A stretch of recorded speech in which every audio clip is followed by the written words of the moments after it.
Today marks the opening of the International Climate Conference in Copenhagen, Denmark, which will run through December 18th.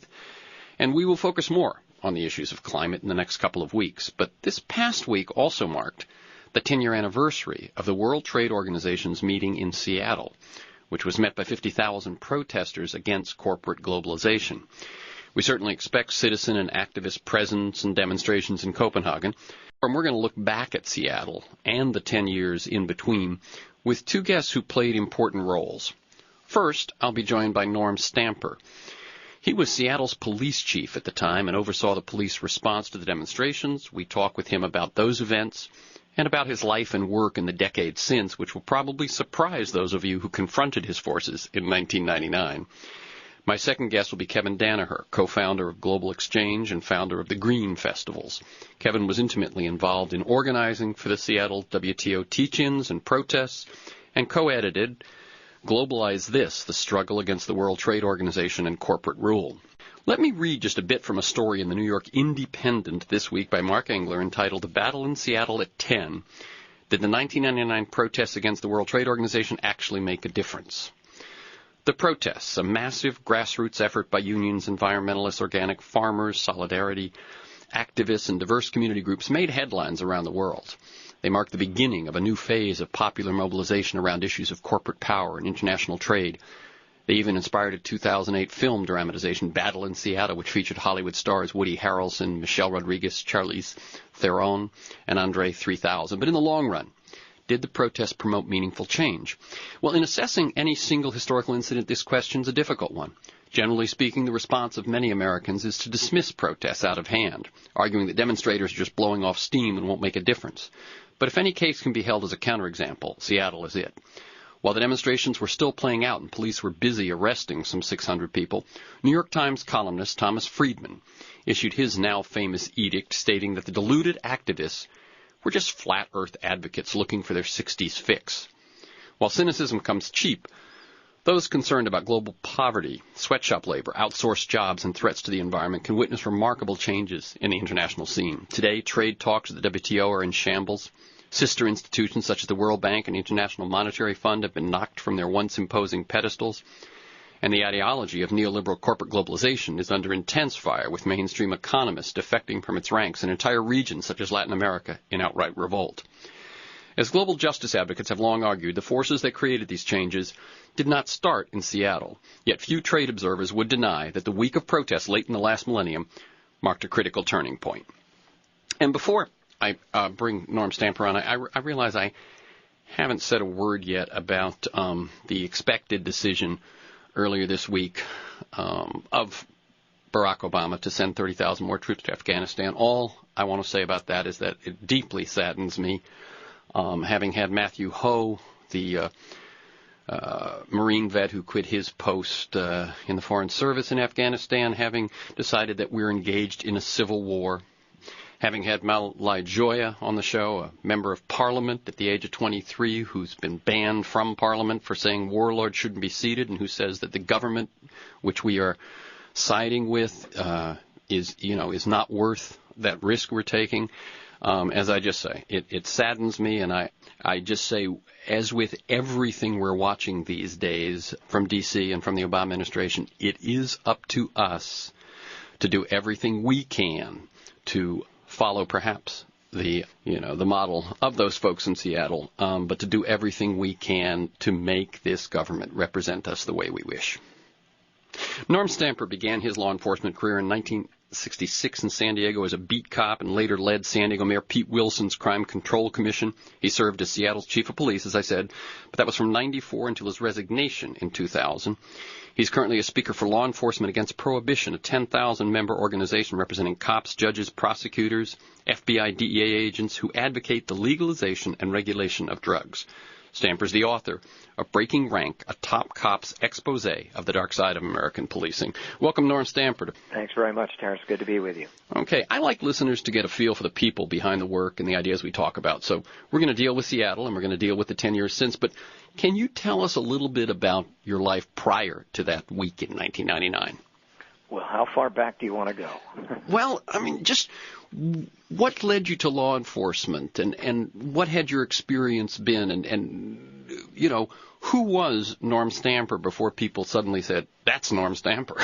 Well, I was one of four boys in the Stamper family, and with the exception of the youngest, the sons of Everett Eugene Stamper got beaten around pretty good by their old man, beaten and bloodied on a number of occasions. And that puts me in league with a whole lot of other families, of course. But I grew up in an abusive environment. I had opposition to, if not real animosity toward the police before I became a police officer. I had had a number of run-ins with them, and I had seen racism and brutality up close. I'd also seen apathy and neglect. I got burglarized 3 times when I was living and working at the National City Pet Hospital. That's just south of San Diego. And I got 100 rhythm and blues and R&B and jazz albums stolen, and it was just devastating. And I remember to this day what it felt like to feel that my life had been violated, and that's something that was very precious to me, taken away from me. So for a variety of reasons, I didn't have a whole lot of use for the police, but I got married at 20. And working and living at a pet hospital was fine until I got married. And then it became clear that we really needed to move out of that tiny apartment. And that meant I needed another new day job. I was playing rhythm and blues in a band 3 or 4 nights a week to supplement my income. And so I traded all of that for this police job in San Diego. I accompanied a friend who wanted to be a cop since he was 3, and I was just going to sit under a eucalyptus tree in Balboa Park and wait for him to finish the test. And the person who was proctoring the exam asked if I was interested, and I, of course, turned around and looked over my shoulder to see who she was talking about. Long story short, I took the test, I passed, he failed, and I became a cop. And if anything, I guess I would characterize it as accidental. But I think it's important to point out that almost from the moment that I became a San Diego police officer, I was sucked into the cop culture. And within a year, I was doing insane things I'd never said or done before, and they weren't good things. And I was, in effect, abusing the people I had been hired to serve. I got slapped upside the head by a principled prosecutor who asked me if the Constitution meant anything to me. This was about 14 months on the job. And after I came down from my rage and my embarrassment, I was just saturated in shame. And how long was that into your career? 14 months into my career. My entire rookie year, I did some good things, and I'm not, too immodest, and I'm happy to say that I helped people. I stopped people from hurting other people. I did a number of things that I think were honorable, but I also did an awful lot of things that were not. And then once I came to grips with the fact that I had, in fact, allowed myself to be sucked into this culture and say and do those things that I'd never said or done before, I realized that what I wanted my career, if I was going to stay in police work, to be all about was changing the institution and attacking the institutionalized as well as the individual racism and sexism and homophobia and tendencies toward brutality and for that matter, a slower and more apathetic response in economically disadvantaged neighborhoods and neighborhoods of color. So that really sets an interesting context, and obviously I've read enough to know that your career was about trying to shift that culture and shift the way that the police behave toward those they are to serve and protect. And I will tell people the book Breaking Rank is worth reading. You seldom will find someone opening the window sort of on what the police lifestyle, the police culture is like. And Norm Stamper, from those beginnings as a playing blues and living in a pet hospital, became, as I said, a leader in the San Diego force and then the chief of the Seattle force, and grabbed a PhD along the way as well. So a book well worth reading. Let's jump now, if we can, to the protests and the response. Something like 50,000 demonstrators descend on Seattle to confront and, if possible, shut down the WTO meetings. What did you expect, and what had you planned for? We expected tens of thousands of people. We expected largely nonviolent demonstrations over the course of the week. We had, because we had met with demonstration leaders, protest leaders, in advance of that week, to help to create an opportunity for civil disobedience arrests and actually to do what we could to facilitate free expression and particularly demonstrators' rights to assemble and to express themselves. And we also obviously had an obligation to protect the WTO ministers. And we put 10,000 hours worth of training and planning into the event, but clearly we were not prepared for what did happen, and we made mistakes, made a number of mistakes in planning and preparation and during that week as well. Okay, so, and I remember at the time, I was in Seattle that week, and I remember reading about the enormous amounts of preparation you'd done. So where did all that preparation and the planning, and as you say, you expected a lot of people and so on, where did it break down? Did it break down at the top, the bottom, both? Yes. I think in truth what happened is that we knew this was going to be big. We believed that it would certainly be the biggest protest that Seattle had seen, certainly dating back to the 60s with campus unrest and anti-war demonstrations and so forth. So we knew it was going to be big. We knew there would be some violence. We knew that we would make some arrests. But I think where it broke down, and I'll just own this myself, is in our naivete. We had not had anything resembling a violent protest. Anarchists had generally skirted the city. They'd show up from time to time in much smaller protests, and we would make a handful of arrests typically, many of those directed at police brutality and other concerns about police practices.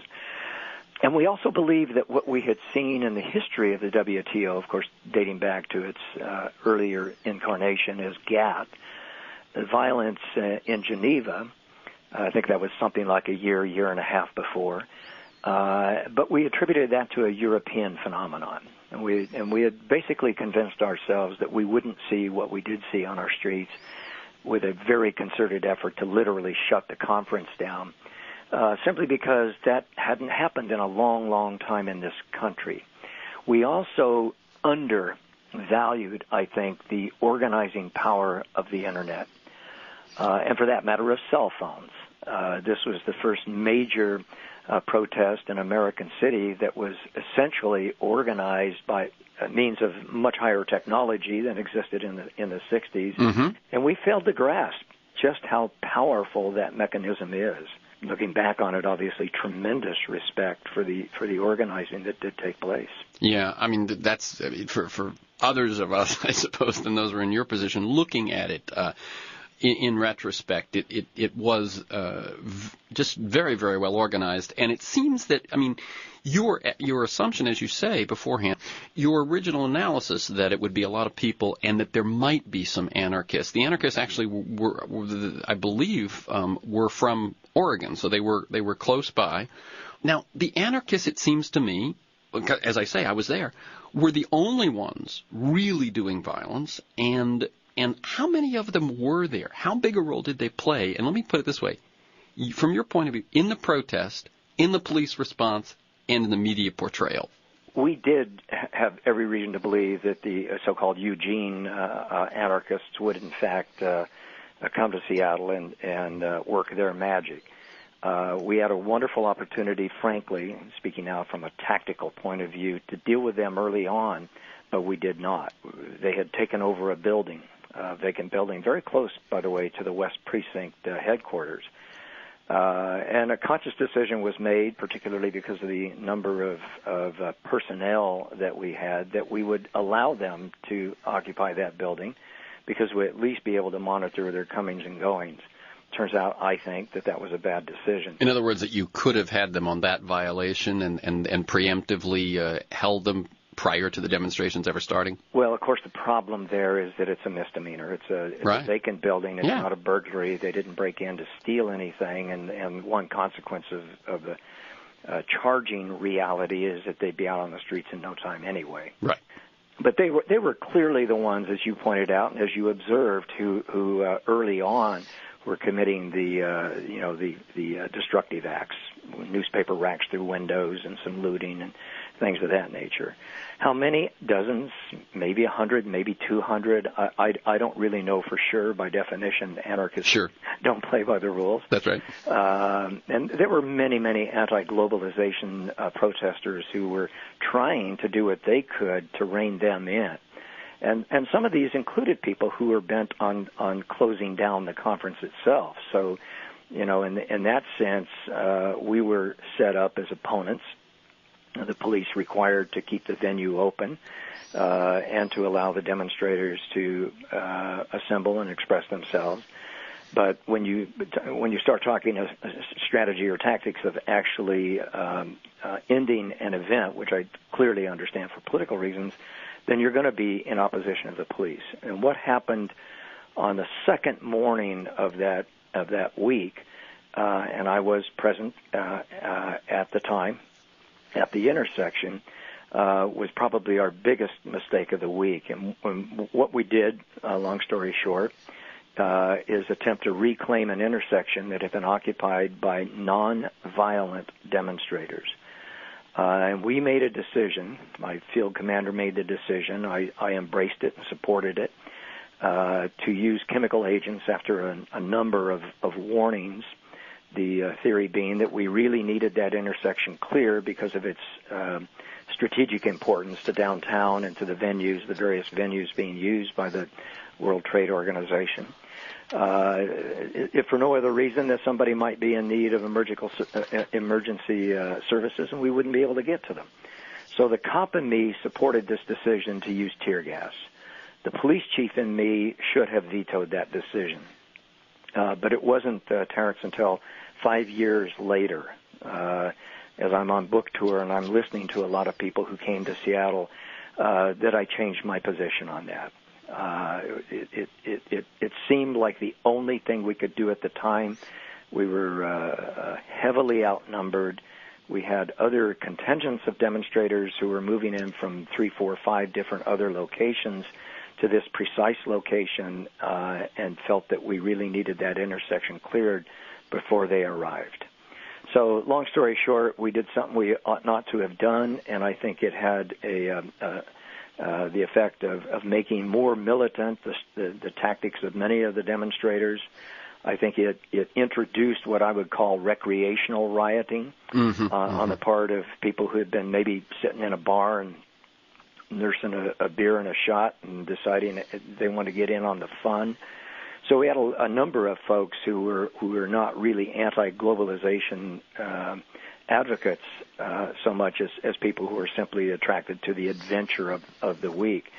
And they joined the anarchists, I think, in committing some of the most violent and destructive acts. Right. So in other words, what you're saying there is that the decision to unleash tear gas to keep an intersection open, over again, what you'd do is you'd sacrifice the logistical smoothness of keeping that open and try to tamp down rather than escalate the confrontation. Well, and I frankly, I wouldn't even use the word tamp down. I think had we simply allowed those protesters to occupy that intersection essentially for as long as they wanted, eventually they would move on to another location or what have you, was a huge mistake. That, your decisions you make that favor action and others that favor restraint. I favored action at the time. I will take that regret to the grave. I think that morning tipped the scales for a whole lot of people, and the focus became the excessive force of the Seattle Police Department. All right. And that led to your resignation some months afterwards. Well, a day after. God, I didn't realize that. Yeah, my intention was to retire in 2000. And, of course, this was in December of 1999. It was very evident to me that we had made mistakes, that I personally had made mistakes. So on Saturday of that week, I announced to the mayor that I would, in fact, be stepping down. And my motive, bluntly, was to the extent possible, take my tenure off the table depoliticize the thing and accept responsibility. I don't think you just accept responsibility and walk away.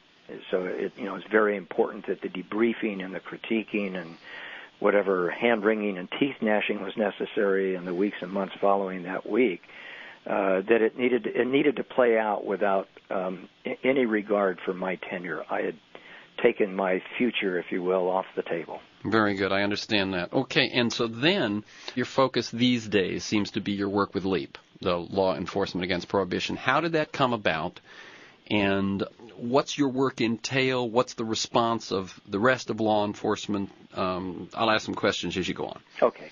I included a chapter in my book. The chapter on the World Trade Organization battle in Seattle is called Snookered in Seattle.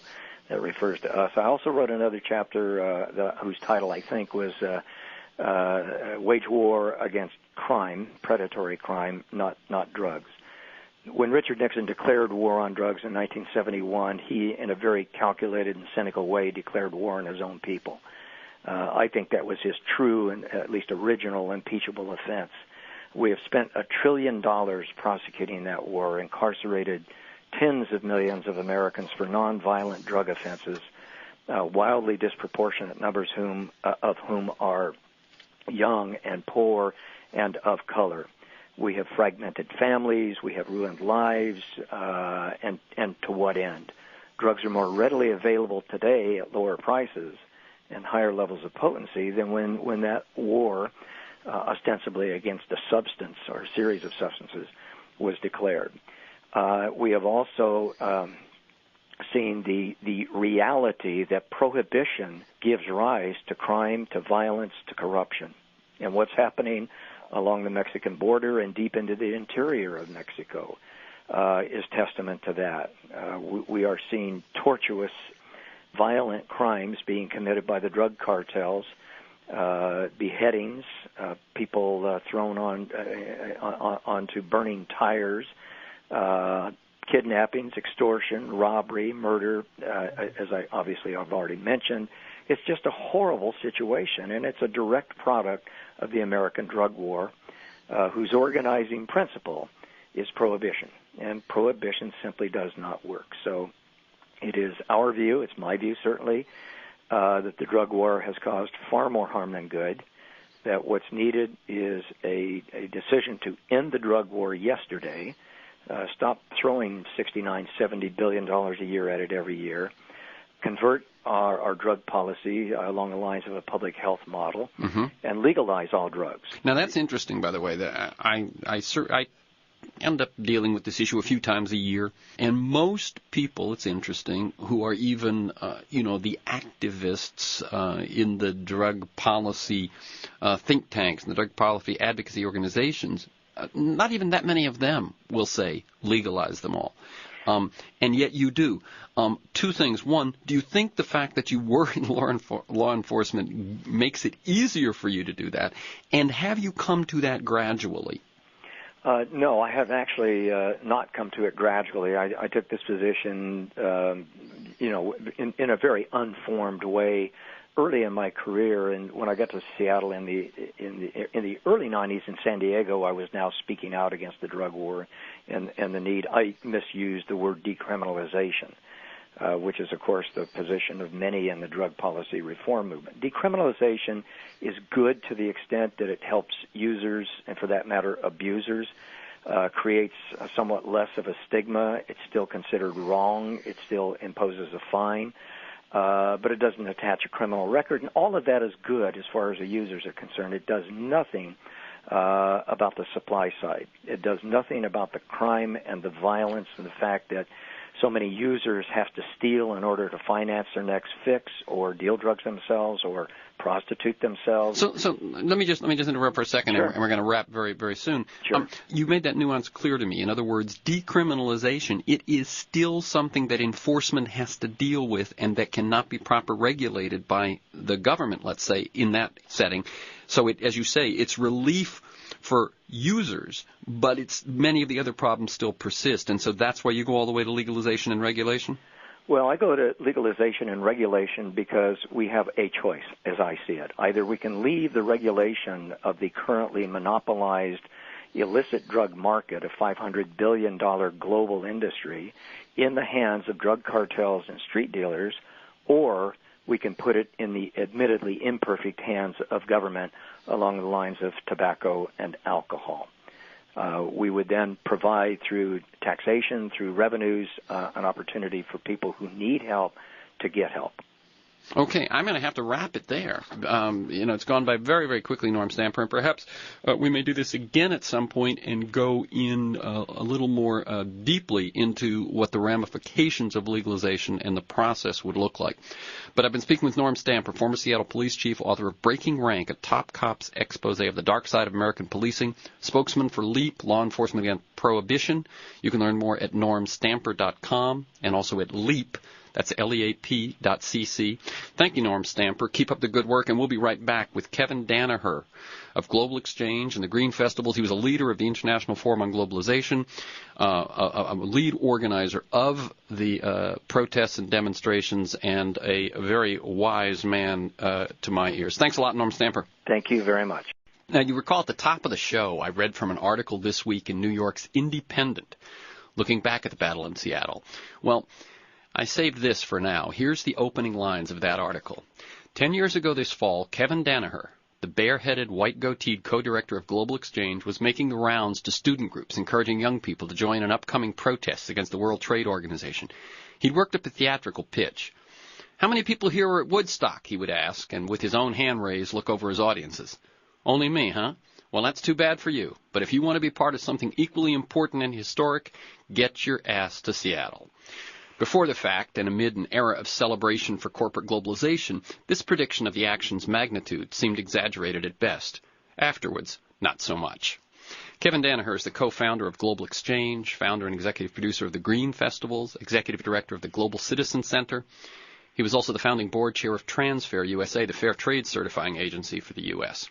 He received his Ph.D. in sociology from the University of California, Santa Cruz, and he's the author and/or editor of 13 books, including Globalize This, The Battle Against the World Trade Organization and Corporate Rule, 50 Years is Enough, The Case Against the World Bank and the International Monetary Fund, The Green Festival Reader, Fresh Ideas from Agents of Change, and Building the Green Economy, Success Stories from the Grassroots. And those last two are both in the last couple of years. Welcome once again, Kevin Danaher. Well, thanks, Terrence. I love being on Pacifica. It's our kind of people. Exactly. Now, as I just reminded the audience, it's the 10-year sort of anniversary of Seattle, so Norm Stamper was the start, and you're the finish. And first of all, let me just jump completely. Woodstock, how old were you? I was 19, and we thought it was just going to be a concert, and it changed our lives because it showed us that hundreds of thousands of people can come together and love each other and be nice. And in a sense, it laid the basis in my consciousness for eventually producing the Green Festivals, because it's a very similar principle. You get thousands of people together with a common vision. Let's create the next economy from the bottom up. Let's not wait for the leaders on top. They're not going to bring it to us. We got to do it ourselves.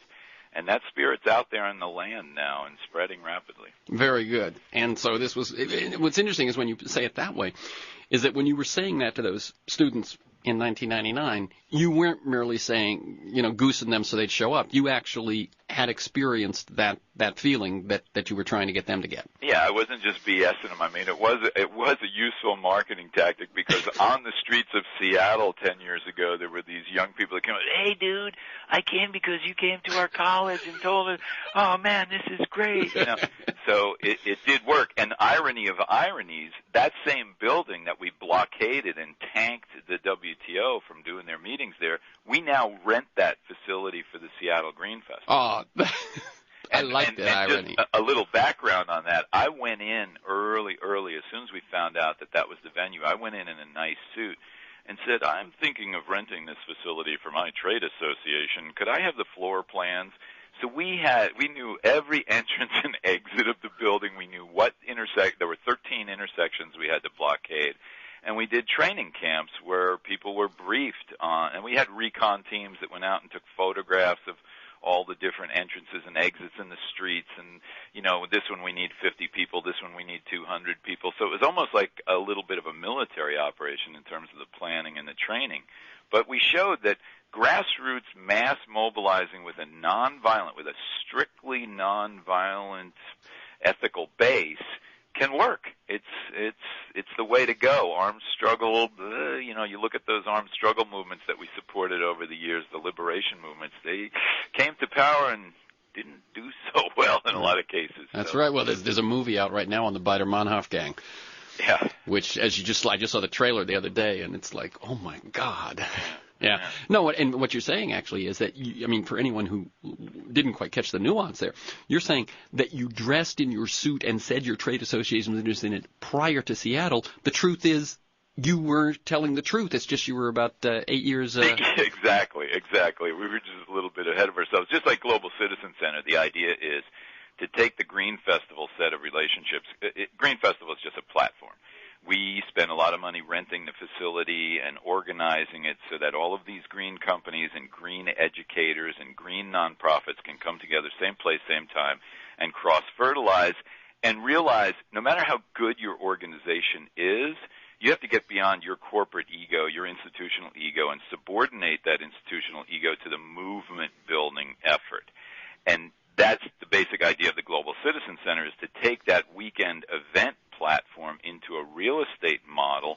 If you look at these downtown buildings, you got, 30, 40 stories of offices above a ground floor retail. Is there any integration of those tenants into one fist? No, it's really stupid, because all of those office tenants are putting out email, newsletter, website. They could all say, come to this address, and then benefit and share in the benefits of the ground floor retail.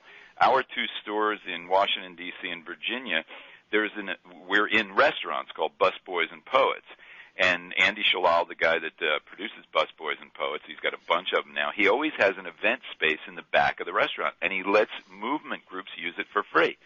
So his restaurant becomes the hangout. And then our fair trade stores benefit from all that traffic, and it's just a nice collaborative process. So Global Exchange now has fair trade stores? We have them in San Francisco, Berkeley, Portland, D.C., and Virginia, just outside D.C. Mm-hmm. Well, L.A. would be prime territory.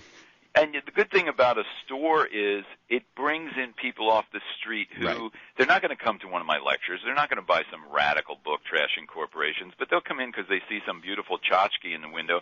Well, it turns out that tchotchke was made by a handicap group in Kenya or a women's group in El Salvador who don't want charity. They want access to markets so they can earn their way out of poverty. It's a much more dignified way to eliminate poverty than waiting for the generosity of rich people. Yeah, I saw a documentary on the whole fair trade movement, and I'm forgetting what the fair trade, free trade, or what was it? You know the one I'm talking about. But I was so impressed by it. In other words, I do my little thing here and there with this object, that, but it just made so much sense to me. Yeah. That this is the those who have and have a little more than they expected to have. This is probably the simplest way for them to change the way things are. One thing that I also discovered in prepping for this was that a year after the week in Seattle, I did a show to look back at it, and you were my guest that week too. So, and here 10 years later. Hey, everybody makes mistakes. Yeah, exactly. So just so people can place it in context, because we're going to look at a lot of what you've done over the 10 years since, but what was your role in those events, and how long did you work on it? Well, I was writing books about the World Bank, the International Monetary Fund, the World Trade Organization, these big global institutions that control billions of dollars and really write the rules for the global economy. And I was raised Catholic on this tradition of Jesus Christ, and Jesus was a very nonviolent guy. He was like granddaddy of the nonviolence movement, yet he got violent one time. And what profession did he pick? Was it tax collectors? No. Was it soldiers? No. It was bankers. The money changers in the temple. And he threw their stuff on the ground. He said, you're defiling God's house. So who runs the planet right now? It's bankers. Are they defiling God's house? You bet they are. So I was coming at it from, sort of my roots as young Christian, Marxist, radical community activist. And I said, okay, wait a minute. This World Trade Organization institution based in Geneva, Switzerland, which nobody knows anything about, they are writing a constitution for the entire planet. And people, human rights activists and environmentalists do not have a seat at the table. Small farmers, women, etc., don't have a seat at the table. The only people with a seat at the table are corporate trade lawyers. And the whole purpose is to prevent you and I, just regular folks, from erecting barriers in our local economy to outside corporations coming in and extracting wealth. And if you're a transnational corporation, your only purpose in setting up an operation, whether you're Walmart, Home Depot, whatever, if you're going to go into a local economy, your presupposition is that you can extract more wealth than you're going to invest. Otherwise, why would you do it? So it's a colonial model. It's an extractive model. Let me cut in 1 second, Kevin, and tell people that we did a show last week, I think, on the film The End of Poverty. Yeah. And if you haven't seen the film, and it does come to your city, check it out, because it really does look at this very things Kevin's talking about in some depth, taking it right back to colonialism. And if you can't get it in the theater near you, wait till it comes out on DVD. It's a great film. It's actually just started here in San Francisco, and I'm speaking Saturday night after the 8:25 showing. And we now have the evidence that the existing system doesn't work for the majority of people, but it also doesn't work for the environment. Every biological system on the face of the earth is collapsing, whether it's fish catch, topsoil, water, fossil fuels, ocean levels rising. Houston and Miami are going to go underwater. That's guaranteed. That's not me speculating. That's science. That's proven. And that's going to happen no matter what we do, even if we were to jam on the brakes with CO2 methane production.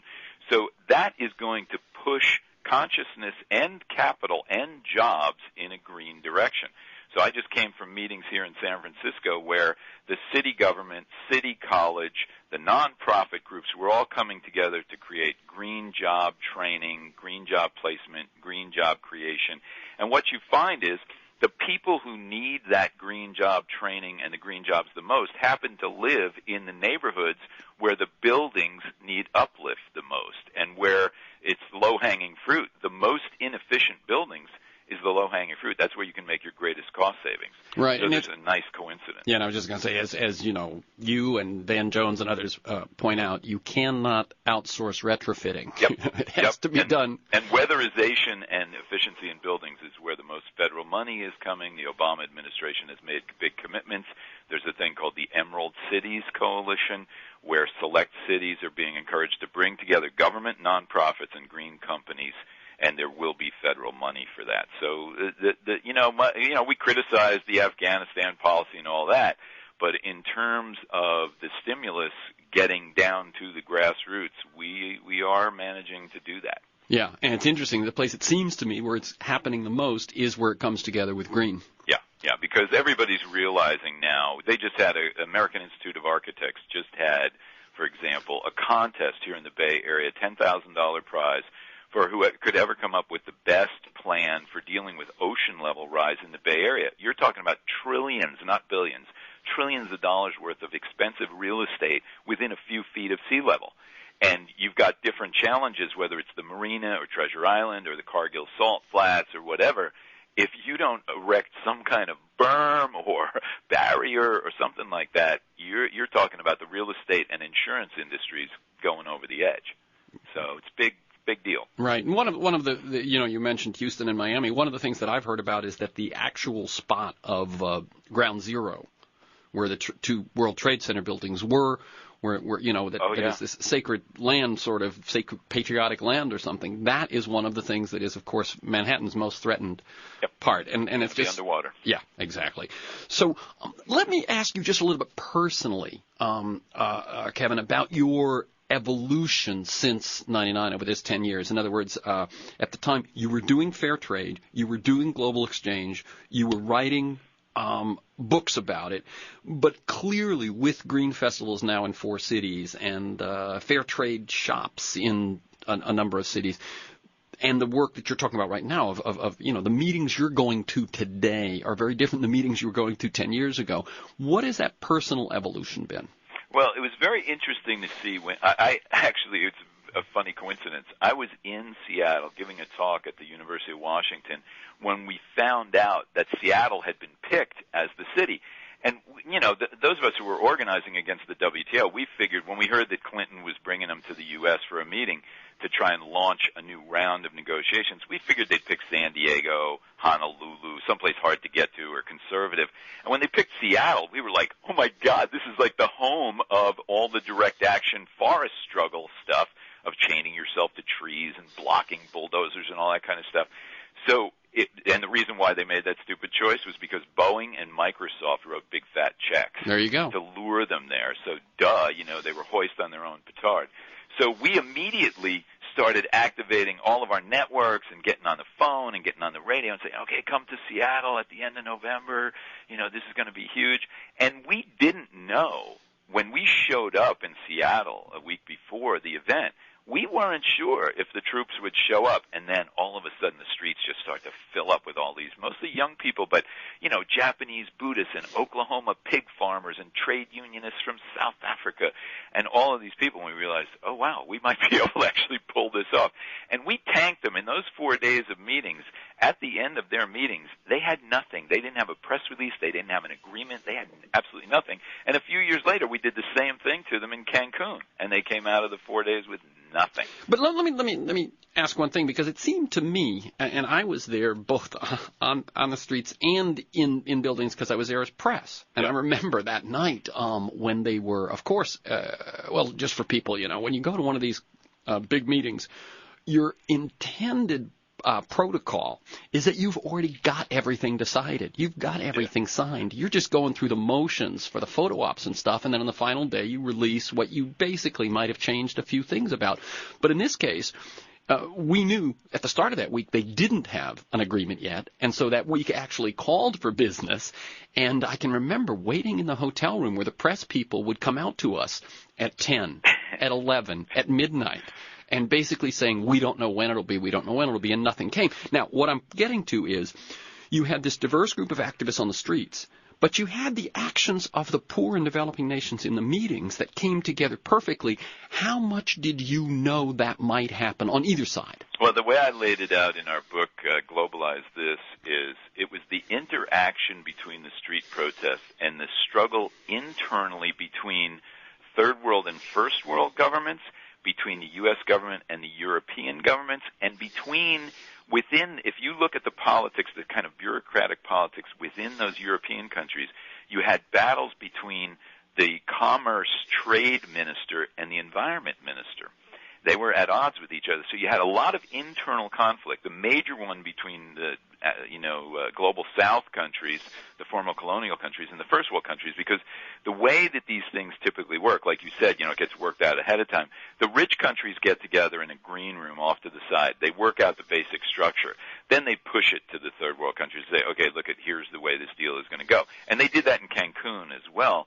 And third world countries are just fed up with it. In Cancun, the first government to walk out was Kenya. Kenya's a big recipient of U.S. foreign aid. There's a big U.S. naval base at Mombasa. You see, wait a minute, why would they walk out? Because they were treated with such disrespect. In one of the draft documents, they come out saying, oh, you third world countries should diversify your agricultural products. The third world governments are saying, you morons, we had diversified agricultural products until you came in and colonized us and forced us to grow coffee, cotton, tea, and cocoa.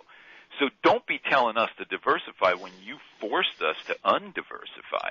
So that kind of colonial racist arrogance blew up in their faces and caused internal contradictions. But it was our protest in the streets that sort of exacerbated it, and I think stiffened the spine. That's what I'm thinking. Some of these third world. I mean, hardly shall the kids in the street take the credit, but in a way, I think that's probably true. Is that we're standing up to them like we've always wanted to, and it feels like we're part of something bigger even. Yeah, because now, like, for example, coming off Seattle a few years later in Cancun, the governments of India, a right-wing government, Cuba, Venezuela, Mexico, Brazil, they were seeking us out. We had a huge coalition, and they were coming to us saying, hey, can you meet? Because they realized that we can put people on the street, whereas that's really hard for them. So that they saw a self-interest in being allied with the grassroots nonprofit groups. Very good. I'm Terrence McNally. That's the voice of Kevin Danaher, co-founder of Global Exchange, founder of the Green Festivals, executive director of the Global Citizen Center, and a key organizer of the Seattle WTO teach-ins and protests. And you can learn more about Kevin's work, and there's a lot of good work going on at globalexchange.org, globalcitizencenter.org, and greenfestivals.org. I'll say them all one more time, and I'll say them again at the end of the show. globalexchange.org, globalcitizencenter.org, greenfestivals.org. And I should mention that on the Green Festivals site, they can stream audio and video of our speakers over the past 8 years, Amy Goodman, Cornel West, all these great people.